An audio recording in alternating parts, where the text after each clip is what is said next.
Father, thank you for this day. Thank you for this gathering. You put it together real quick, and I know you're going to have a lot of good stuff that will come through Eric. We just ask you to bless us all, open our minds and our hearts to show us what you want. We ask you to watch over all of us in our travels, and we thank you so much for your son, Yeshua HaMashiach. And now we'll turn it over to you and Eric Bissell. Amen. Amen. So just so you know, we're going to try to film this and put it up on the internet, on YouTube. So do you guys know much Hebrew? Have you studied it? Sadly, we've studied it a lot, but we just didn't retain much. You know, when you're trying to do it by yourself, even through Rosetta Stone, it just doesn't come easy for guys that are over 55. I'm terrible at retaining such things. Yeah. So I know Rosetta Stone. Yeah. How about you, Chris? Do you know much Hebrew, or? We started learning the alphabet a few years ago. A little bit here and there. Okay, well, just for what it's worth, the last year I did a class, 2011, and it's all up on YouTube. And for the record, for on camera here, which we're going to try to get this up, if somebody goes to Eriktology, there's this picture that I had made once before. You guys are welcome to have these different things. That's a whole other explanation, which I'm not going to get into too much, but I made these little stickers. They're these little peel and stick things. But if you go to YouTube, Eriktology, spelled with a K, there's about 55 hours of this class I did last year, where every week for 2 hours I did one letter, and then there's a few other classes thrown in. You can watch it for free. If you also go, and the reason why it's Eriktology is because the word spelled ayin resh kaf, kaf, the letter K is the open hand, which is equivalent in English to K, so it's spelled Eriktology. It happens to be the same word Eric, which means to appraise, assess, evaluate, put in order in a row, like these books aligned. Here's fiction, here's nonfiction, here's the fact that they're organized is the word ayin resh kaf. So actually, to read in a library is Eriktology, virtually, the study of putting things in the way they do. So if you go to Paleo Eric, E-R-I-K, there's some other things that somebody else has put up.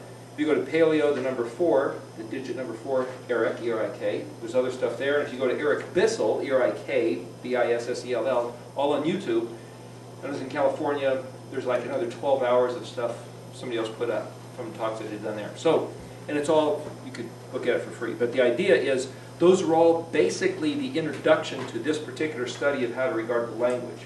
So today I didn't want to necessarily readdress those matters of introduction, because there's like 100 hours on YouTube now that people can look at. So what I want to do with this is, based on that, go into this whole other area that I keep making reference to these other times, but never get a chance to go there because everybody still needs to have a basis. But I'll briefly explain the basis, just to kind of bring everybody up to speed.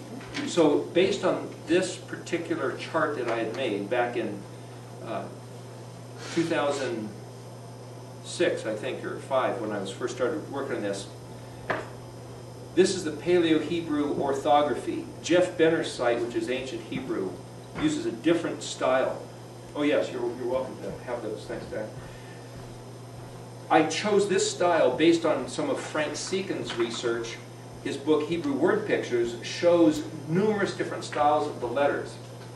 And any one artifact, whether it's a piece of pottery or writing on a piece of copper or silver or a rock or something like in Hezekiah's tunnel, there was a certain type of lettering style. What I did is I chose the most elegant, or the best, simplest shape that clearly rendered the meaning of the letter, no matter which font set it might have been found from. So you won't necessarily find in a historical record this particular collection of letters, but they're all genuine letter shapes that were used at some point. But my thinking is, this isn't about archaeology of actual historical findings. This is about reading the language. So, in Hebrew, the word Aleph literally means ox. It also means domesticated and trained. The word bet literally is the word house, but it also means inn, or the house of the domesticated matters. Gimel is the word camel. The camel is the transport vehicle. It also means to go this way and then come back. It's one dispatched and then returned, like a messenger. Dalet is the word for door. Hey is the word the, and it means to behold. I'll go through the letters here just to give everybody a basis for what we're going to talk about. The letter Vav is literally the word and it's known as a tent peg. Like if you're going to attach a tent and you pull out the string and you put a nail in the ground, that's a Vav. You've pinned, you've attached, you've made a connection. This particular shape of the Vav looks like the type of connector that would be on the train, where this side is like this and this side here, and it couples. It's a coupling device. That Vav looks like that. It also looks like a goblet or a cup where you might pour different things together and mix them in the cup. So there's all these images. To back up a little bit, the hay is still the symbol on weather maps for the wind, and the hay is like these radiant rays of light shining through a window, or if somebody's speaking and they go like, oh, you put little lines, you know, graphically. So that's, this letter hay is the way that Jeff Benner draws it, is a guy standing going, hey! And so there's a picture of this man and his head and his body. So literally that hey means to alert, to bring attention. The Dalet, that doesn't look like a door because it's a triangle. However, the Greeks drew the triangle the other way around as the delta. And so you might picture, well, there's these two ways to draw the triangle, and in Hebrew writing in Paleo, I got this book about the Leviticus scroll that was found in Qumran. Sometimes it was just cockeyed, tilted. It doesn't really matter which way you spin it, it's the idea that it's a door. You could say, well, what does a triangle have to do with a door? Well, you can look at the top half and the bottom half of an hourglass, and this realm makes the transition at the thin point to this realm. And so you could say, well, the door, if you're in this room, the door is when you suddenly go into the next room. The door is the place of transition. It's a portal. But it also regards or draws a picture of a decision. You're in this room until you decide to go to that room. If you come to a fork in the road, that's kind of a Y shape. You're going on this one track, now you can go to the left or to the right. So you have to decide. You can stand there, or you can decide. So Dalet, or delta, literally means change in mathematics, a change in state from here to there. When you go through a door, you change from inside to outside, or from that room to this room, or you change from this direction to that direction. So the concept of yield, even, happens to be a red triangle on the highway markers, which means merging traffic. You were as an independent in this lane, and now the two are blending, so now things are going to be different, which is actually the inverse of the letter Y sort of shape. So what I'm trying to show you is that there are images in the shapes of these letters of exactly what the letter means. This letter Gimel is actually drawn as the head and neck of the camel. The word Gimel is the word camel. However, it's also a boomerang sort of shape. And somebody got upset once that I said it was a boomerang. It's like the original Aborigines of Australia had boomerangs, but not necessarily the Israelites. You can't say that the Gimel was a boomerang shape. And it's like, these things are embedded in creation. The thinking processes of humanity, I believe, is all keyed to the Hebrew Aleph Bet. So the fact that a boomerang works, that you throw it out and it comes back, and the fact that that's the shape of the Gimel, I think that was Yahweh's design. And so whether it's Australians or Israelis or whatever, it's just stuff that works. The bet actually looks like the shape of an embryo or a tadpole. You've got the mind, the head, and then you've got the backbone as the first thing that grows out. So you have the personal internal space, then you've got the external, the social space. And if you look at the words from the Shema, Deuteronomy 6, he says, you'll think of these things, and then you will teach them to your children. That's the personal space, the public space. When you lie down and when you rise up, that's the personal space, when you close into your own, and when you get up and you face the world. Write them on the doorposts of your house, that's personal, and upon your gates, that's the social. So there's this concept of yourself and others. That's incorporated into the shape of the letter Bet, being like the tadpole or the embryonic shape of the brain and the brain stem, going to the backbone. So what I'm saying is if you see these things, you'll recognize them. The Aleph looks kind of like an ox head. You've got the tip of the nose, the ears, the horns, but also in geometry, 3 lines determine a plane. So if you have eternity and the infinite space, how do you designate a certain area that's not of the infinite? How do you lock down a zone? In geometry, 3 lines determine a plane. So you start with a point and extend 2 out, which go to infinite, until you drop that other one across. And once you draw that other line across, you've determined this plane, and now you've got this area, which is uniquely different than all else of the infinite space. That's basically what the Aleph means. The Aleph is the silent letter.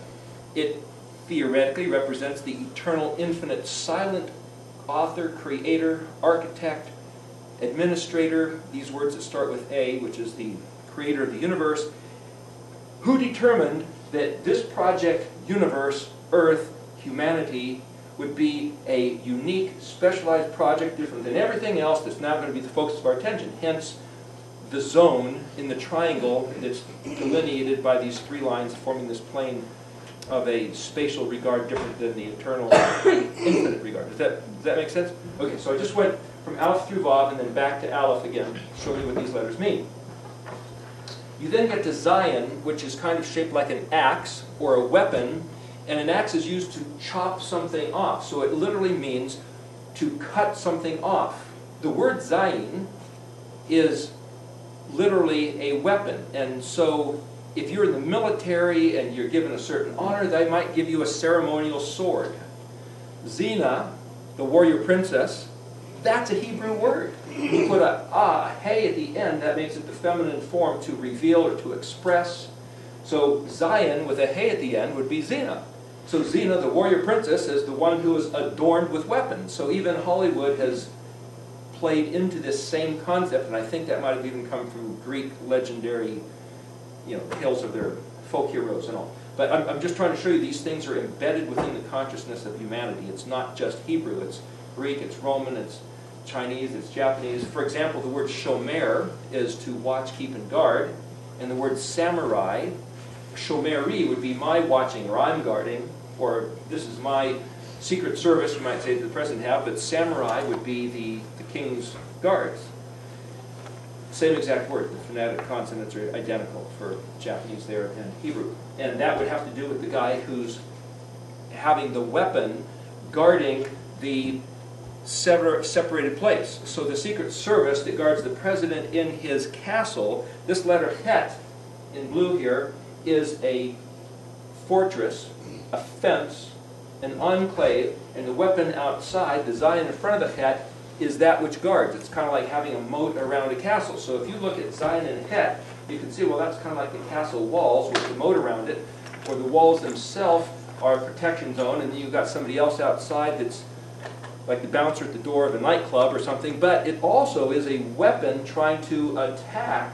So there's different ways to read it. It's not always a defensive weapon. It could be an offensive weapon or somebody sieging the castle. I'm just trying to show you the pictures involved with the letters.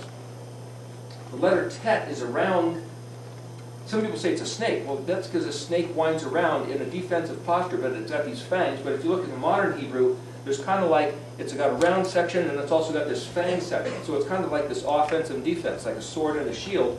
But in the Paleo, it's a round basket with an X in it. X is the last letter Tav, which means completed. And it's known as a full basket.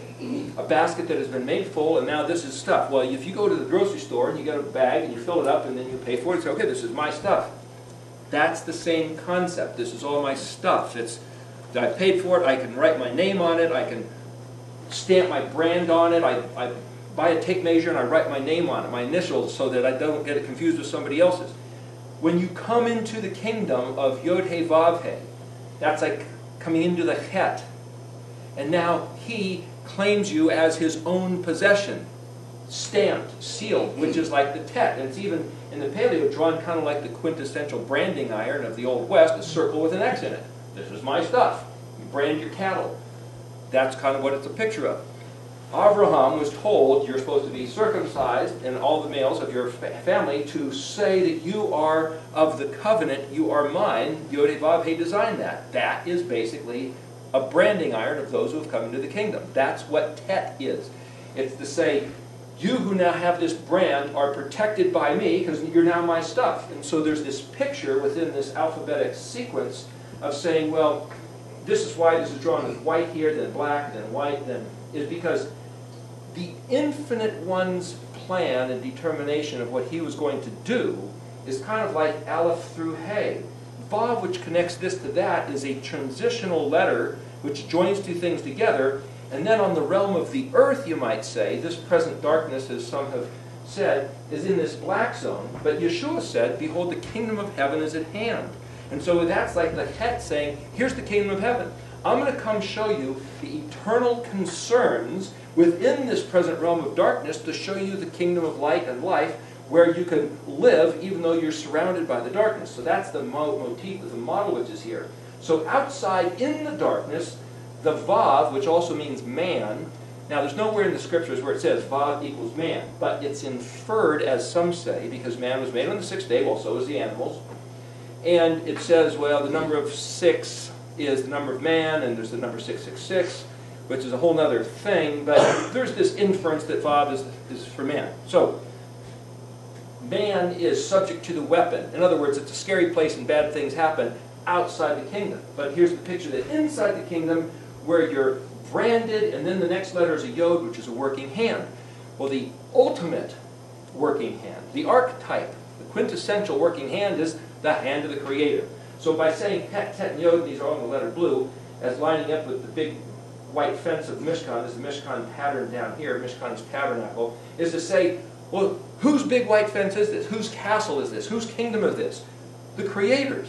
The hand of the yod is the hand of the Creator. So as a default mechanism, the study of this Eriktology thing is whenever you see the letter yod, it means somebody's at work. Somebody's doing something. So if you have the word yehi, which is yod, hey, yod, the yod technically as a prefix means he will. He will make, he will cause, he will do. And the yod as a suffix is translated as my. Well, if you're an artist or a singer or somebody doing something, you're making something. So that's like the yod prefix, he will make, and then hey is to reveal. So I'm going to sit here and draw a picture and then show you. Let's see what I just did. So that's the yod, my hand is working. Hey, I'm revealing, and I'm saying this is mine. So yod, hey, yod, which literally means, it's used in the sentence in Genesis chapter 1, let there be light. Yehi, or. The word or would be light. So this word yehi is kind of like the hand of the Creator, the artist, determined what to make, caused it to be revealed, to be seen, to be noticed, to be made obvious, which is the letter hey, and said, I just did this. But it's translated simply yehi, which is also then translated as let there be, or and there was. So if you read the word yehi as let there be light, and there was light. Well, what it says is yehi or, ve, vav, and coupling device, yehi or. It's the same word. Yehi is translated let there be, and then the word yehi is translated and there was. But in Hebrew it's the exact same word, so it's not let there be and there was. That's the translator's prerogative of how to translate it. What it says is yehi or and yehi or. So when Yahweh says yehi or, what happened? Yehi or. But in English we can't do that. So we say, he said, let there be. Let there be is yod hey yod, which is the hand that makes, inferring somebody's doing something. Now something is made evident, and it was that hand that did it. That's what's really going on in Yehi. And so we can say, well, summarizing that, it's he caused there, or he said. You can't say a causal event like the hand that worked. So we transpose and reinterpret what these letters are actually saying into our English Greco-Roman modern logical linear way of thinking mind, and we say, well, he must have said something, so what would he have said? He would have said, let there be, or I'm causing it to be. But you're not going to say, I'm causing it to be. You're going to be, you're the creative agent, so you're saying, be. Well, be is more accurate to say, be light, and what happened? Be light. That doesn't make any sense in English. Oh, so I'm trying to show you the problem, because what we're going to get into regarding the Ten Commandments here is exactly this issue. This is the matter. This is the issue of why all this work of doing the translation. And I'm trying to belabor the point here with yod, hey, yod, because it's just such a simple word, and it goes right back to here. So what I'm trying to say by this is that the letter yod is the hand of the Creator. Well, it doesn't mean it's the hand of the Creator in every single word you see that has to mean the author of the universe. It can be the guy who made this table, or the guy that put water into the machine that put water into this bottle. It also is a yod, yahi. So some words don't necessarily mean the Creator.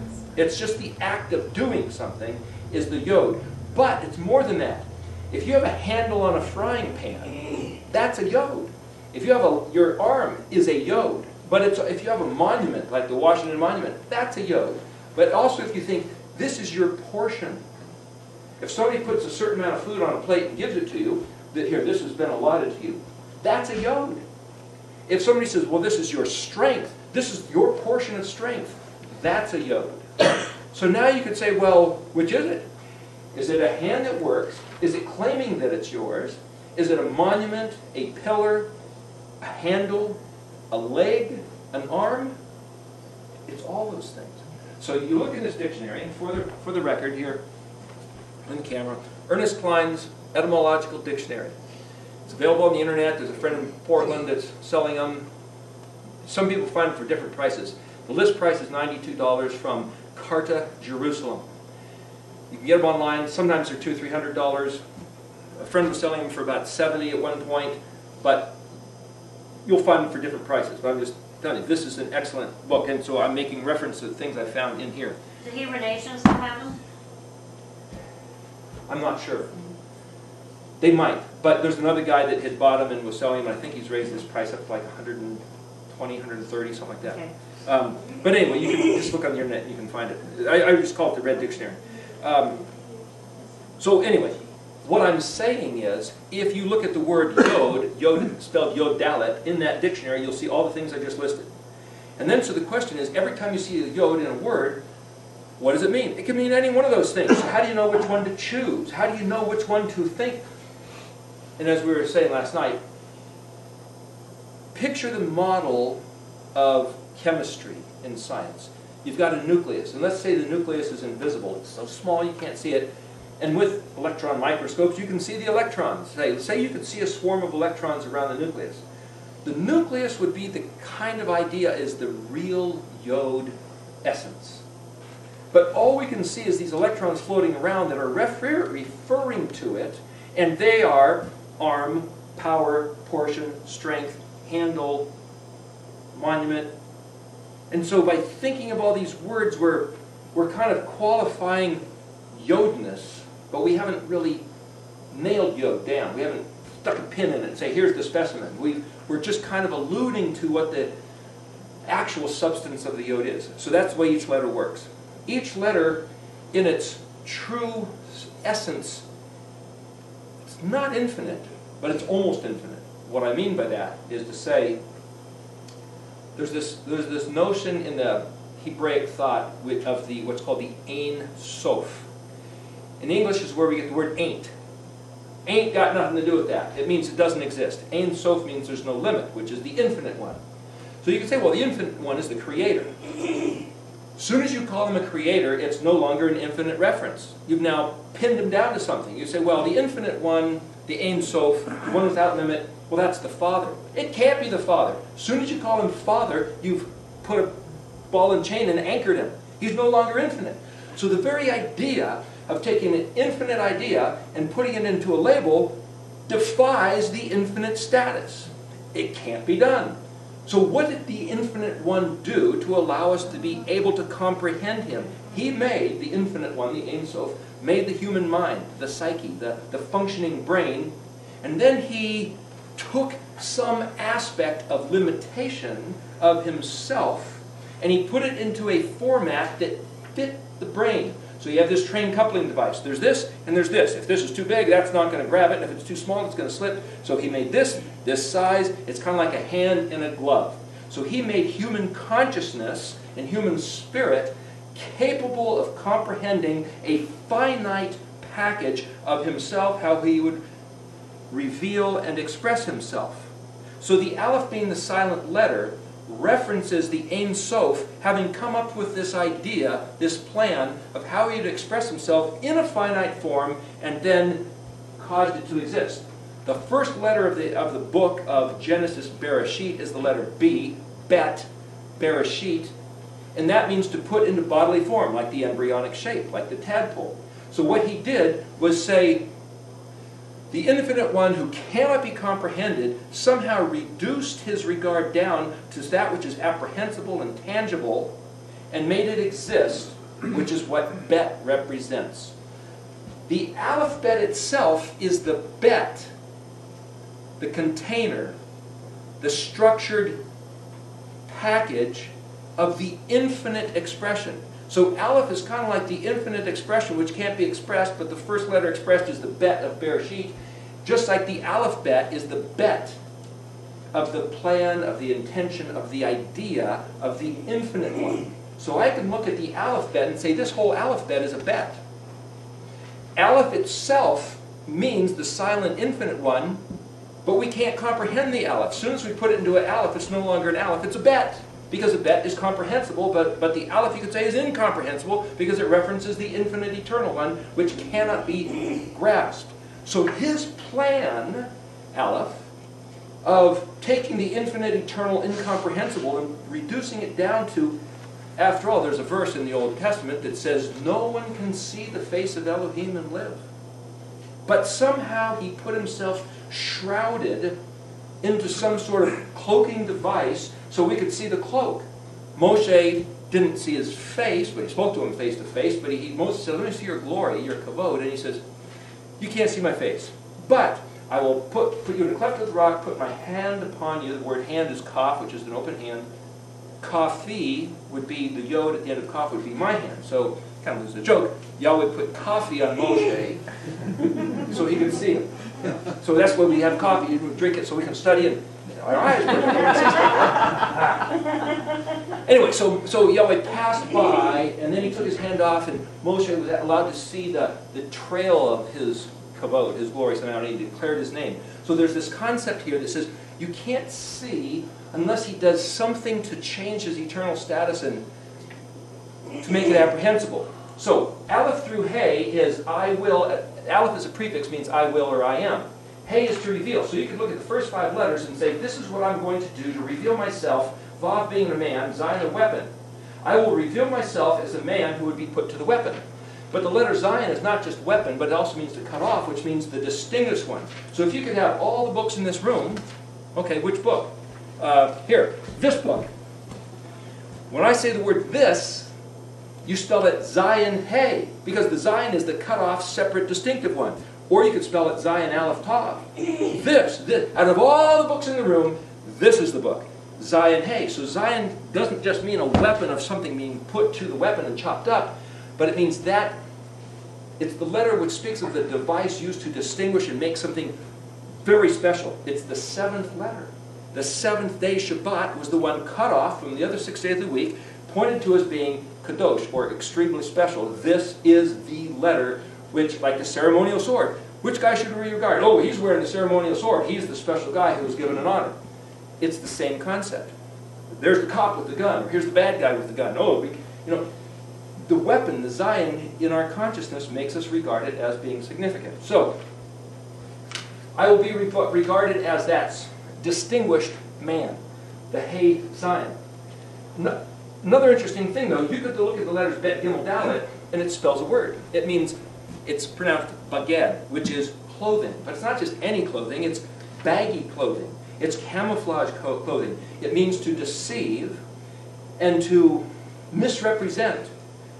So I will, Bet, invent a universe and put myself into material form, showing up as the embryonic shape, Gimel, as the sent one who would voyage, as the dispatched messenger from the eternal realm, Aleph, to the earth realm, Dalet, Hey, to reveal, Dalet the door, but revealed as Vav the man, but Bet Gimel Dalet is to be disguised in the baggy clothing and shrouded, cloaked as, looking like, Hey, the Vav man, being distinguished Zion, but also subject to being put to the weapon in the darkness outside the het, the walls. And Yeshua was a distinguished man who was put to the weapon, crucified outside the walls of Jerusalem, and then tet, a big round stone, was rolled in front of his tomb. But Yod, he said, by my hand I have done this. Do not blame the Jews, do not blame the Romans, do not blame yourselves. I have done this volitionally. I simply use them as the tools and the vehicles to accomplish my purpose, Aleph through Yod, which is what's known as a minyan, or a group of 10. The word 10, we're going to be talking about the 10 Commandments, is spelled Ayin, Shin, Resh, I believe. Yes, which means to make one wealthy. It's the word 10, but it also means to make one wealthy. So Yahweh, Aleph is a prefix, means I will. Yod is a suffix, meaning my. He said, this is my job. This is my plan. This is what I'm going to do. And I'm going to do it because this is my wealth, which I am, the next letter, Kaf, means giving to you as a gift. This is yours. I'm doing all this for you. That's the first 11 letters. The next letter, Lamed, is the shepherd's staff. The word Lamed literally means teach and learn. Teach and learn, the word Kaf Lamed as a word means all. Teach and learn all these things. Mem means to be from a place or at a place or be birthed. It's a letter which is water. It speaks of a womb that will be birthed. Nun is the living thing that jumps out. So it's like a fish that jumps out of water. It's a baby that just been born out of Mem, the womb. So Mem is like you're pregnant for a certain number of days.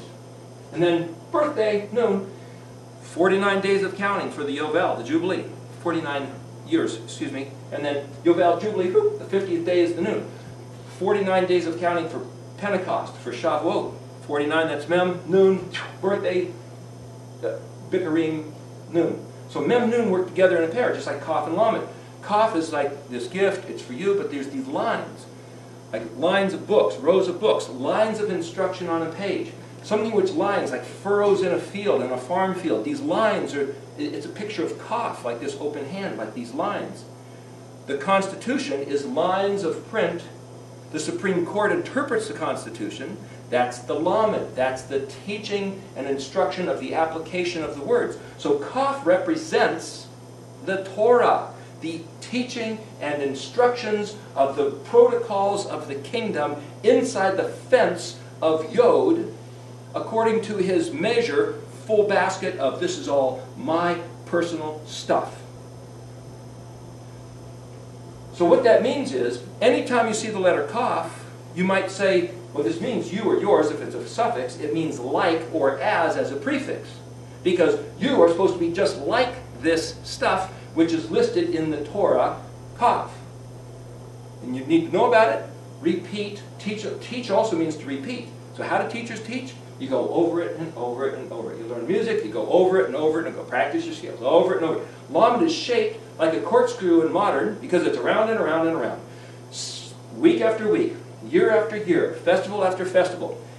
The Lamed is shaped like in English the letter J, only it's inverse shape, it doesn't really matter, but it's the pokey end and the pulley end, the carrot and the stick, the yin and the yang, the stimulus response. Repeat again, again. That's the picture in the letter Lamed. In the Kaf, like you say, the open hand, you can see the furrows. The Yod actually looks like this, a working hand that grabs a tool and makes something happen. It's this action thing. Mem looks like a wave action. But the interesting thing about the Mem also, there's this chaotic, turbulent at the top, and then there's this smooth undertow. So you've got the smooth undertow of the 49 days, and then that's birth, or Pentecost, or Yovel, or the, so there's these, you can see that. And then Nun is like this lightning bolt. You go to turn on a light switch, boom, there's the light. But it also means to be engaged in the action of doing something. So if you take a certain word and put a Nun at the end, like Amen, Aleph Mem Nun. Aleph Mem is the word for mother. It also means if, or on the condition of. On the condition of what? Aleph as a prefix means I will, or I am, and Mem has to do with being pregnant. So Aleph Mem being mother, or Emma. It's also a nation, or a metropolis, or an industrial center. If on the condition of resources have come into, the seed has gone into the womb, then it will, Nun, bring forth the birth. Then it will do its job. Amen, so be it. That's what Amen means. But it also means faith and faithfulness. So when Abraham was said, oh, he had faith, and it was rendered unto him as righteousness. There's a different way to read that verse. The word is ha-amen, hey, aleph, mem, nun, or aleph, mem, nun, hey. There's a couple different ways to read it, but it says Abraham was faithful, and it was reckoned or attributed unto him unto righteousness. Another way to read that is that Yahweh said to Abraham, go out and sephir the stars, count the stars, cipher the stars, connect the dots of the stars and make pictures, was what the word sephir means. I believe Abraham was told by Yahweh to go out and design the constellations. That's a whole other study that's on some of these other tapes. And Abraham did so. He was faithful. Every night, for how many years did Abraham go out there and stare at the stars? We're never told this because we don't reckon the word sephir as count, meaning determine or assess or put together, connect the dots like a fence post. Here's a post, and you draw the lines in between. If it's a barber to cut hair, it's to tell a story, to narrate, and say, well, here's a couple points, now we're going to put this thing all together. That's what the word sephir means. But word says, well, he's supposed to count. Nobody can count. So Abraham didn't do anything. Abraham just sat there and said, oh, yeah, I believe. Okay. Oh, okay, you're righteous because you believe. If you read Hebrew, Abraham was faithful to sephir the stars. And then Yahweh said, I will take what you come up with, what you do. When you're in your faithfulness, I will take what you have done at my command, and I will now work that into the expression of righteousness. The word reckoned unto him for righteousness can be interpreted as Yahweh saying, okay, you go out there. This is my translation of what that sentence means. Okay, Abraham, I'm going to make your family great. Really? I don't even have any kids. What am I? Tell you what. Count the stars. You come up with a story in the stars. With what you come up with, I'm going to take what you did, what you came up with. I'm going to take that, and now I'm going to do my job, Yahweh speaking, of turning around circumstances of the history of humanity on the face of the earth and work it all out so that righteousness is put on display. The word zadikah.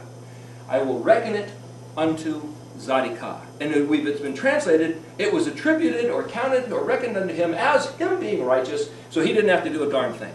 There's a whole other way to read it. The other way to read it is Yahweh says to do something, we do it, and we're faithful. Then Yahweh takes what we do in our faithfulness and uses what we do to make righteousness, or the righteous one, manifest. Hallelujah. According to his plan, Aleph.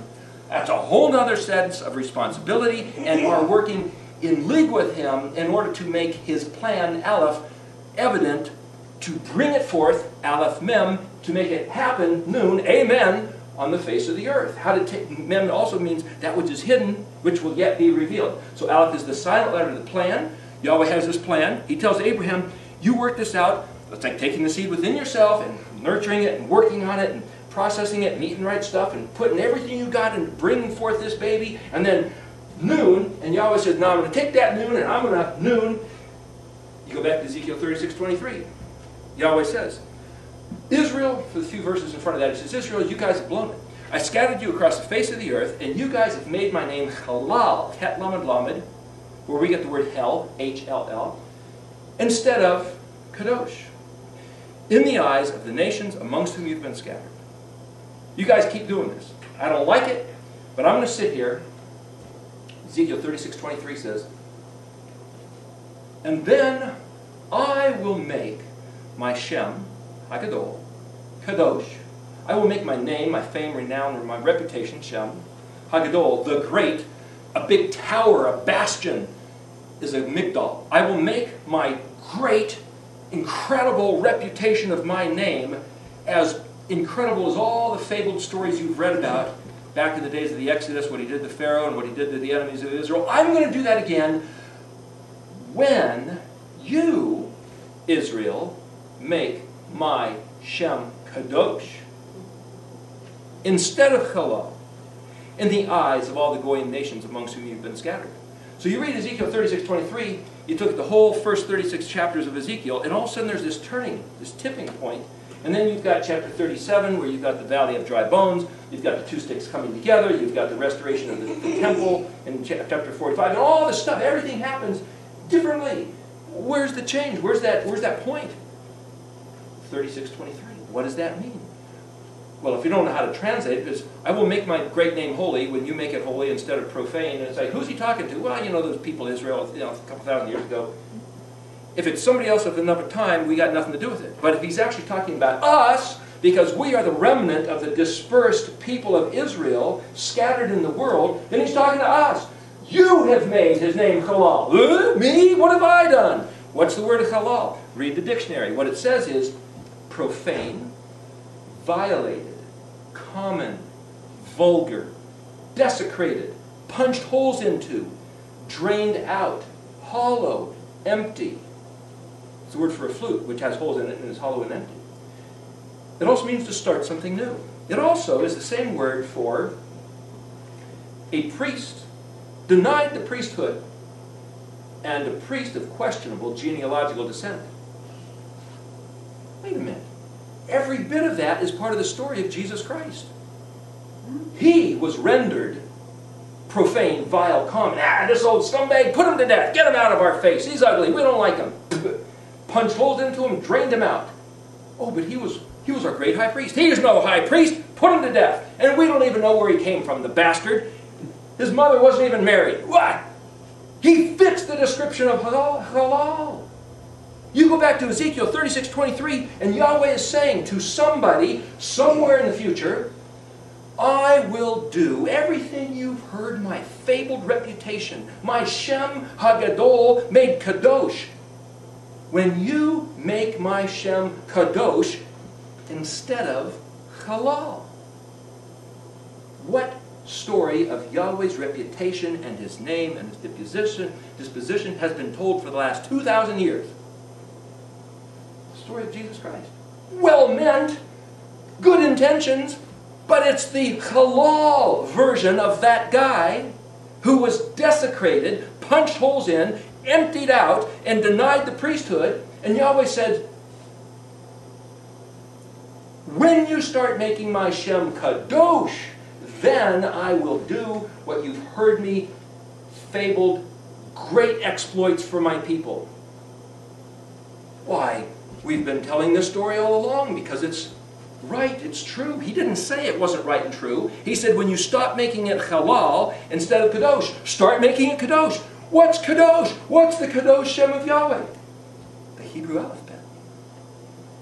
The kadosh Shem of Yahweh is that he said he would do this, bagged, revealed as the man who would be put to the weapon, entombed, the tomb sealed with a stone. Yet by my hand I've done this for you, that you should teach and learn my Torah in order to bring forth Mem and activate Nun with faithfulness, my plan, Amen, Aleph through Nun. That almost sounds like the Christian story. But this is the Shem Kadosh of Yahweh. Samech Ayin Pei. Micah 6:8. Do justly, love mercy, walk humbly with your Elohim. It lines up with the festivals of Yom Teruah, Yom Kippur, and Sukkot. Het Tet Yod lines up with Pesach. Kaf Lamed lines up with Chag HaMatzot, unleavened bread. Mem Nun lines up with Shavuot, the pregnancy time. The Mishkan pattern down below. The big white fence lines up with day one of creation. Let there be light. Pesach, you were in the darkness of bondage and slavery. Now you're in the kingdom of heaven. I am your Elohim. You're free in me. I'm now your overlord, master, but your husband. Not the same thing as the Pharaoh. Not the same thing as the world system. These are all in those 100 hours of talk. Kaf Lamed lining up with Chag HaMatzot, separating leaven from leaven. Get this stuff out of here. This stuff is this. And your kids are going to say, why should we eat unleavened bread for a week? When they ask you why you're eating unleavened bread, you'll tell them the story of the Exodus, and so the Torah will be in your mouth, thus fulfilling the command to have the Torah in your mouth and speak of these things. See how easy it is? Eat unleavened bread, they'll say why, you'll tell them why, and you'll be fulfilling the commandment, the contract of the covenant. You'll be doing your part simply by telling the story. Unleavened bread, separating between leaven and unleavened, separating between what did he say to eat, what did he say not eat, what did he say, what day did he say to not work, what day can we work, what are the festivals, what are not the festivals. Separating is like these furrows of the field, which are like the lines of instruction. That's why it lines up with the festival of unleavened bread, which is day 2 of creation, which is he separated water from water. They look the same, but they're not. These are the waters above, these are the waters below. So for us to learn the ways of the kingdom, We learn to distinguish, lamed, the kaf. Learn to identify the difference between an ebb and a flow, a rut and a hill, between blessing and cursing. There's all these pictures in here. So what I'm saying is, what this pattern on the bottom is that the 7 days of creation are the same pattern as the 7 Moedim, the festivals in Leviticus 23, which are the same pattern as the Mishkan, the tabernacle. And it happens to correlate exactly with the letters of the Aleph Bet. Because the 3 things which are pure kadosh, right out of Yahweh's mouth, it's not of human design. No human designed the sequence of the 7-day creation. Moshe didn't come up with that. Yahweh determined that before there was ever a man on the face of the earth. How do we know that? Some people say, well, Moses was a pretty smart guy. He concocted this based on the Egyptian Book of the Dead, or maybe some from Sanskrit or the Sumerians, or say, wait, I can't go back and prove anything. All I can say is, according to the book of Bereshit, it was the Creator, before there was ever a human, came up with the plan, the Aleph, to Bet, make the universe, Gimel, set it in motion, and now focusing attention on Dalet, the earth, he would reveal, hey, the way it's all put together and connected, Vav, and say, I have now taken 6 days, Aleph through Hey, and I'm distinguishing the 7th day, Zion, and saying, I'm going to rest this day and stop. Zion is to cut off, stop, because Het is a new beginning, the letter 8, the number 8. A fence. So between Zion and Het is a cutting off, a stopping, and Het, now you're starting something new. People think 8 means new beginning. The letter 8 in the Arabic numbers is drawn like the eternity symbol. So you have 7 for this realm, and then you're into eternity. Again, another layer of embedded graphics. The Creator of the universe, determined by His own will, His own volition, His own decision, to say there will be 6 days, I'm resting the 7th, stop. That's the end of the sequence. That's embedded in the Aleph Bet.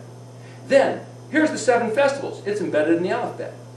Here's the Mishkan. He said to Moshe, I'm going to show you this pattern, tabanit is the word, I'm going to show you this pattern up in heaven. Make sure you make the tabernacle on earth exactly like the pattern I showed you in heaven. So the pattern of the Mishkan is Yahweh's design. It's kadosh. Pure, clean, right from His mouth, not of human origin. 7-day sequence of creation, Yahweh's design, not of human origin. The festivals, Leviticus 23, He says, these are my festivals, which I'm giving to you, Israel, my people. They're not Jewish holidays. Tonight is the first day of Hanukkah. This isn't about Hanukkah. Oh, this is the Christmas Advent season. This has nothing to do with Christmas. This is not about Judaism. This is not about Christianity. This has nothing to do with Kabbalah or occult mysticism. This has nothing to do with any of that. This is simply reading the letters of the Hebrew Aleph Bet and seeing Yahweh's signature of Him revealing Himself and saying, I designed this, this is mine, and it's here for you if you want to take a look. And if you don't want to take a look, you can believe anything you want. You can invent any religion you want. You can have any overlord and master you want. You can have the President of the United States. You can have the New World Order. You can have the World United Nations. Or anybody else. You can make up any invented religion you want. You can invent any holiday you want. But this is my stuff. So this is Kadosh. That makes this the Kadosh Shem of Yahweh. Which means Shem, name, fame, renown, reputation. Kadosh, pure, clean, right out of His mouth. If the study of the matters of the Aleph Bet are indeed, as I just explained, the Kadosh Shem of Yahweh, Yod He Vav He, then for us to study and talk about and put on the internet here the regard of the Kadosh Shem of Yahweh, we are doing what He said to do in Ezekiel 36:23, which means now He can do what He said He would do, which is light the thing up and do all according to His fabled reputation, make His Shem Hagadol Kadosh, because we finally are doing what He said we had to do as a prerequisite requirement. That's why this stuff is so cool. Woo! Anyway, Samak Ayin Pei. Samak lines up with the menorah, the light in the inner section of the meeting house. The spring festivals, Pesach, Chag Matzot, and Shavuot, Chet Tet Yod, Kaf Lamed, Mem Nun. Outside in the open, but only the priest could go into the set-apart place, the Kadosh place, known as the holy place. In there was this menorah, table of showbread, altar of incense, lining up with Micah 6:8. He's shown you, O man, what is good and Elohim requires of you. This is the bottom line. Do justly, love mercy, walk humbly with your Elohim. Because he says that, I'm dropping in the words with the pattern and making it fit, where it just sequentially. Do justly lines up with the menorah. Yeshua said, I'm the vine, you're the branches. Do what I told you to do. If you don't do what I'm going to do, look at the book of Revelation, I'm going to break your branches off, throw you into the fire, and replace you with somebody else. If the natural branches don't bear good fruit, he breaks them off. His father's the husbandman, he's the vine, breaks them off, throws them in the fire, and they're replaced with wild branches. The point is, that's a picture of the menorah. Ayin, understanding, it's an eyeball, scales, weigh, balance, judge, determine, have wisdom, insight, ocular, what you see, what you don't see, what's really going on, that he gives you the understanding of, where you get the word occult. That's the ayin. It's scales of justice, where, you know, the astrological symbol of Libra is scales, but it's also, in the ancient days, it was a line, another line with a bump on it, which is a picture of an altar with a sacrifice. It has to do with the sacrifice of Yom Kippur, the day when you will find atonement for your sins if you repent. So, for Yeshua to die on the cross and save us from our sins was more appropriately the Yom Kippur goat, not the Passover lamb. The Passover lamb didn't save anybody from their sins. That's a misrepresentation of what was really going on there. That's a whole other story. Anyway, pay is an open mouth. A lot of other stories. Pay is an open mouth, lines up with the altar of incense. How much time we have on this? 9 minutes. 9 minutes. We're doing this in 1 hour segments. We'll take a few minute break. Anyway, the letter Zadi lines up with the Ark of the Covenant, lines up with Shemini Atzeret. Most everybody else thinks that Sukkot's the seventh festival because they split Shavuot into two. They have first fruits and Bikurim. If you conceive and you give birth, it's one event. It's not two, but there's 2 great days. The day of conception and the day of birthing, but it's one event. Shavuot is one event, and this is the key to the code. If you don't see this, you'll never see this pattern. Mem Nun, being conceiving and gestating and then birthing, is Shavuot, which means the 7th festival is not Sukkot, that's the 6th festival. The 7th festival is Shemini Atzeret. So the 6th festival, Sukkot, lines up with the pay of the mouth. The commandment for Sukkot is Ach Sameach, only rejoice, speak, sing, pray, eat, drink, laugh. That's the commandment for Sukkot, which is the pay, which is the 6th festival. 7th festival, the set-apart place, Zadi. The word Zadi literally means righteous. It's the righteous one. It's a sprout. It's resurrection. It's coming back to life.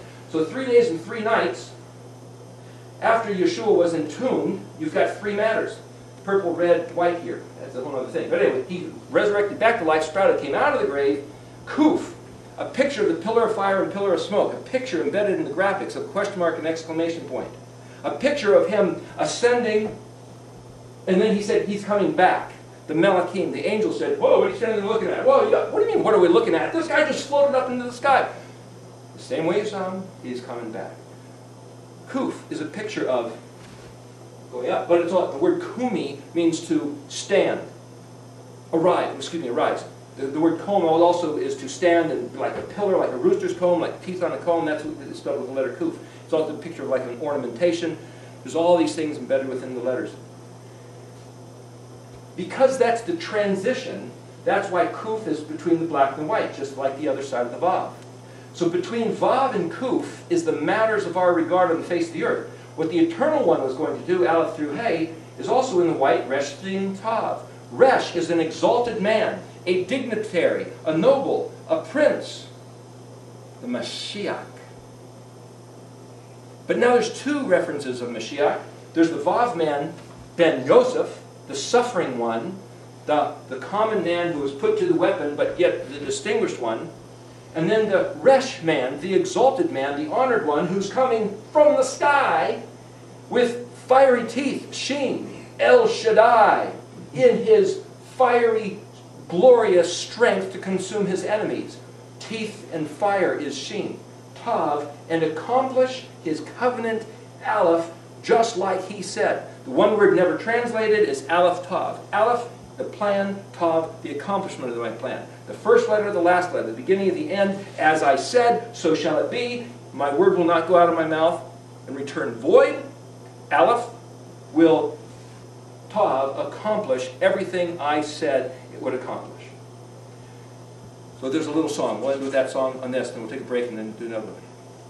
The Aleph Bet song, a little ditty to the tune of Itsy Bitsy Spider. Aleph is the plan that Abba purposed in his heart. Bet is the container of all he would impart. Gimel is the sent one to retrieve us home again, to enter through the door. The Dalet. Hey, look, he's the Vav, man. Cut off, perfect yet, the Zayin, one of 7 Nes. Selah. Great, think about it. Het is for our safekeeping, sealed by Tet like a wedding ring. Yod, his hand, who formed my hand, to hold on to his Kaf, which is Torah, Torah, Torah. Our regard reveals the heart, Lameding, so that from Mem, a blessed noon restart.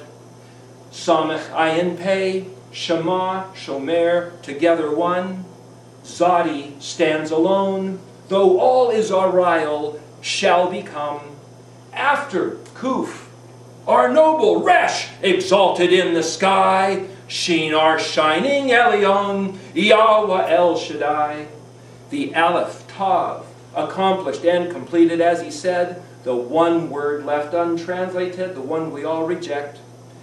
Still the offer yet remains, Chayim et Ha'olam, which is live forever.